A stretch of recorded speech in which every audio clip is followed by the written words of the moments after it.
Hey guys, welcome to episode 21 of Deadpool Rob's very, very snotty, poorly Geek Chat. Welcome! Hope you're all better than I am. I am suffering. Myself and Emma have been poorly. I'm on the antibiotics, the steroids, so if I get through this without dying, thumbs up. It's going to be a lot of that, guys. It's only going to be a short episode because I'm not feeling it. Hope you're all good. Busy at work. So this is a little bit late. I know. I can't talk, and I'm out of breath. Try again. I know I normally record on, say, Monday or Tuesday night, release it on a Wednesday morning, but because work's hectic, I've been really poorly. Emma's even worse. It's not COVID. We did tests. We're good. It's now Wednesday evening, so I hope you're all good. As I've said about 9 times. Just finished. New comic. I haven't read last week's comics, but I finished my new one, which I got from Fantastic Store on Monday. Popped through to see those guys, helped out for a few hours, hung out with Sophie, Dennis and Gaz for a few hours, which was awesome. Absolutely love those guys. Sophie always makes me work when I'm there, carrying heavy shit. But I did it. Me and Gaz and Sophie, we smashed that. We smashed it. Deadpool, Black, White and Blood is my new comic this week. I've said about the ones on the other episodes before, but I've had the Wolverine series as a 4-issue set, Black, White and Blood. I absolutely loved it. It's gory. Story's pretty rad. There's sort of several stories going on in each comic. Absolutely awesome. Whoever writes them and illustrates them and whatever else, absolutely awesome. The best bit about it, Deadpool knows he's in this, obviously because he breaks the fourth wall. He knows he's in this. It is absolutely insane. And there is, I did share it on the group actually. He's asking for help from the readers. I love this bit. It's my favourite bit. A Marvel teaching moment. He goes, "I hope there are no children reading. Remember, kids, if you can see the intestines on the outside of a person, this content is not for you." And then he gives a Marvel teaching moment. Thumbs up. I love Deadpool. I've got a stack of Deadpool comics I still need to read. This is what I love Deadpool, the fact he knows he's in a comic as well.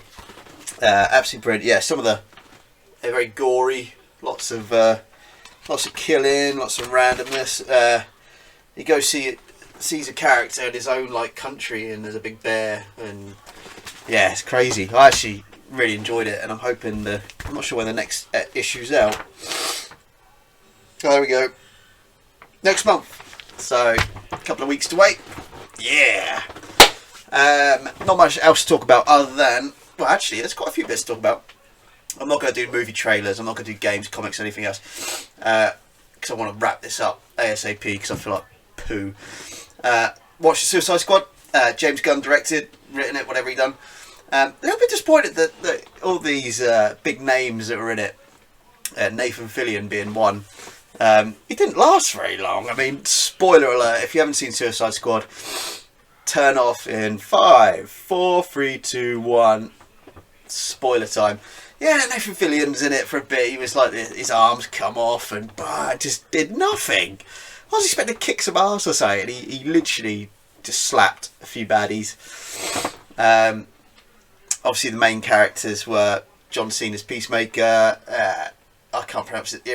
Iris, you know the dude, Heimdall from Thor, and yeah, all that lot. I can't pronounce his name. He was in The Office briefly as well. It was a bit weird, but yeah, his character obviously kicked ass. Bloodshot. He had the cool sort of dome with the Predator mouth going on. It was. Let me just check my info cast. Bloodsport. Sorry. Rat catcher. She was pretty awesome. She had a little pet rat, then she could control the rats. John Cena's Peacemaker. Sylvester Stallone, King Shark, made that film. I mean, the banter, obviously. I mean, we all know I'm not a huge John Cena fan. He was pretty good in there. He was just this little dumb brute that goes out of his way to kill for the right cause. That doesn't matter. There was a bit in a campsite where he's just killing as many baddies as he can. Just stabbed this guy, and he was asleep, and he just stabbed him multiple times with his axe. And the banter between sort of Peacemaker and Bloodsport was it was good, but King Shark, it was voiced by Sylvester Stallone, and he is absolutely brilliant. He was by far my favourite character in it. I think absolutely awesome. He's just badass, and he's obviously dumb, and yeah, it's cool. I quite enjoyed it. Harley Quinn was in it, obviously. Not in my opinion, not the usual Harley Quinn from like Birds of Prey and the first Suicide Squad, and obviously the animated stuff in the comics. But still, she was more like an action sort of. It was more like a comedy, shoot 'em up action film. Obviously, the big bad was the starfish thing at the end. I can't remember what it's called. But they killed so many people off. Obviously, you had Polka Dot Man, which is what the fuck. I mean, James Gunn. I mean, to bring some of these characters out of the woodwork and make them names we all now know. I mean, the die-hard comic fans, not myself, will know these characters anyway. But for people that are sort of just getting into these and meeting these characters like myself, bringing them out of the woodwork is it's brave. But he somehow manages to pull it off. Yeah, but Harley Quinn, you know what I mean? She wasn't the usual sort of. She was nuts in it and crazy, but not quite what I was expecting. So that just sort of dropped its rating just a little bit for me. But I enjoyed it. I'd watch it again. I'd buy it. Nice. Yeah, really cool. Captain Boomerang, yeah, he was in it briefly. I'm just going through the list.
And show. A guy brought a load of the original What If comics in, so I sort of learnt about a little bit through that, so I knew a little tiny bit about it beforehand. It's basically those sort of unanswered questions: what if this would happen, what if that happened instead of this, etc, etc, etc. Some of the originals, I was looking on Google just so I could sort of read them out. What if Spider-Man joined Fantastic Four? What, instead of someone else, or would it be Fantastic Five? There's loads. What if the Invaders had stayed together after World War II, and you got Captain America, Human Torch, Squirrel Girl, Nomad, and I don't know who the other one is. Proper classic sort of Bronze or Silver Age. You can't see it because of glare. I'm so sorry. It's well worth googling. I mean, these prices are going to shoot up. You probably get it for a couple of quid a couple of years ago, but since they've announced it, obviously the prices have gone through the roof. So if you've got one, keep hold of it. Be worth something. What if Elektra had lived? There we go. What if someone else besides Spider-Man had been bitten by the radioactive spider? Flash Thompson? Betty Brant? Yeah. Colonel John Jamieson. Didn't know he's a colonel. Learned something new. There's loads. What was it? What if Thor and the Avengers battled the gods? What if the world knew that Daredevil was blind? What if Conan the Barbarian walked the earth today? What if the Avengers defeated everybody? What if the Avengers fought the Kree Skrull war without Rick Jones? Don't know much about that. What if Doctor Doom, my favourite, what if Doctor Doom had become a hero? I'd like that. I think he's good deep down. He's a typical sort of ego, rich genius who turns bad because he wants more. He always wants more. What if Infinity? Ooh. What if Spider-Man's parents destroyed his family? There's just loads. What if Loki had found the hammer of Thor? Would he be worthy enough to lift it? What if Spider-Man had never become a crime fighter? What would he be doing? Like delivering pizzas or something? What if Rick Jones had become the Hulk? I need to find out who Rick Jones is. Who is Rick Jones? Rick Jones, Marvel. Here we go. Okay, you're all going to laugh at me because you probably already know this. Rick Jones is a fictional character appearing in American comic books published by Marvel Comics. Rick has been a sidekick and friend to Bruce Banner, Hulk, Steve Rogers, Marvel, Captain Marvel. So yeah, I don't really know him much. Yeah, don't know. You guys probably knew that. But yeah. So what if episode 1 is on Disney Plus? Absolutely. Excuse my French. Fucking awesome. Theo's awake. He's like there. So bad language is out. It did not start off slow. It just bang straight into the action. Spoiler alert if you haven't seen it. Usual 5, 4, 3, 2, 1. You're done. Yeah, it starts off obviously World War II. Americans are fighting the Nazis. It starts off with Howard Stark, Peggy Carter, Steve Rogers. Steve Rogers is still a skinny little dude. He's about to get a super soldier serum, and something Hydra attack. Machine gets blown up. They got to do it there and then. Steve Rogers is injured. He can't get in the machine. Peggy Carter jumps in. They're all going, no, because you can't have a woman doing it. You know what it's like back in the day. You'd be in shit now if you said that. Put it that way. She jumps in, becomes, wah, she's out, she's kicking ass, she's got the shield, she's got the British flag on it. We're British. We appreciated that one. How much I love Captain America, seeing it as Captain Britain. I could do that. No, I couldn't be serious enough. We all know this. That's why I do Deadpool. Yeah, so Steve's injured, he can't go in it. Peggy Carter comes out, kicks some ass, she's got the shield with the Great Britain flag on it. Fighting the Nazis, kicking ass. They're all against it. All the generals are against it, saying, no, you shouldn't belong in the field, you're a woman. It's a bit harsh, but that's what it was like back in the day. Apparently I wasn't there. I'm not that old. Yeah, she's kicking ass, smashing up tanks, beating people. I love, you get a serious brownie points from me. I love, more than anything else, the sound of Captain America's shield, or now Captain Britain's shield, when it clonks people, just that boom. I love it. I don't know why, but they kept it. Obviously voiced by Hayley Atwell. A lot of people don't like her. I think she's fucking great. I mean, Grant, who's on the group, admitted to having a serious man crush on her. Yeah, fair play. I get it. We all get it. We all get it. Steve Rogers got it enough to go back in time and have a whole new thing with her. The Watcher is narrating it at the start and the end.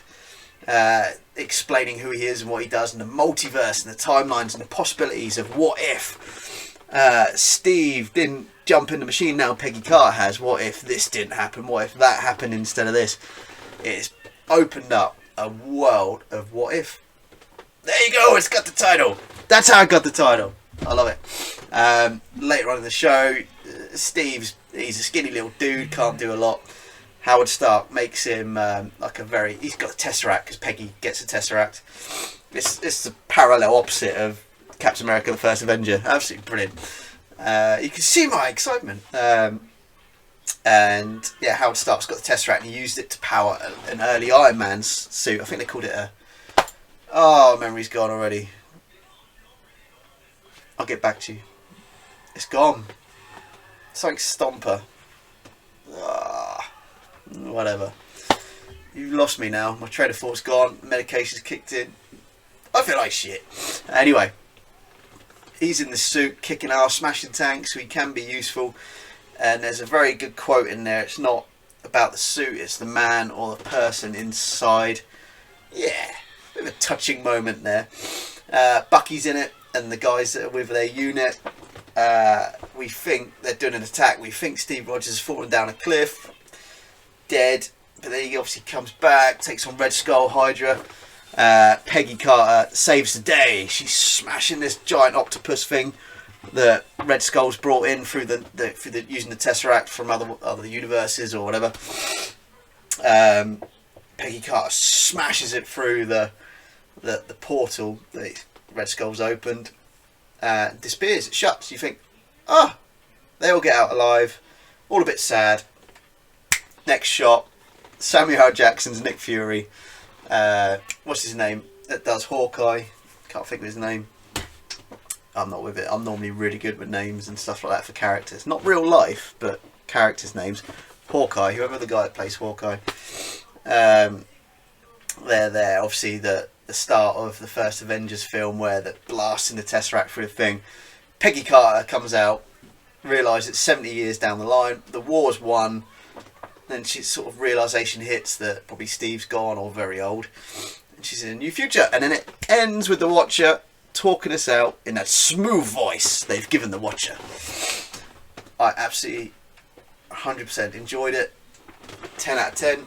I'm really looking forward to the next. I'm not sure if it's going to be 6 episodes or what again. Sucks. It's weekly, but what are you going to do? Oh, it's going to be a long week waiting. They've got some awesome stuff coming by the look of it. And if it's anything like that, I can't wait. Yeah, I'm going to call it a day because my voice is going. I need to go and have my pills, have a drink. Thank you for tuning in. I'm really sorry it's short. I keep promising I will get people on. I will when I'm not so hectic and poorly. I will sort that out. It's probably bugging as many people as it is me. It's come out of its frame a little bit. I will sort it. Yeah. Anyway, I'll leave you to it. Thank you for tuning in for Deadpool Rob's Geek Chat episode 21. I'll see you next week for 22. Have a good week, everybody, and hopefully I'll be better with some guests. That's the plan. Catch you later.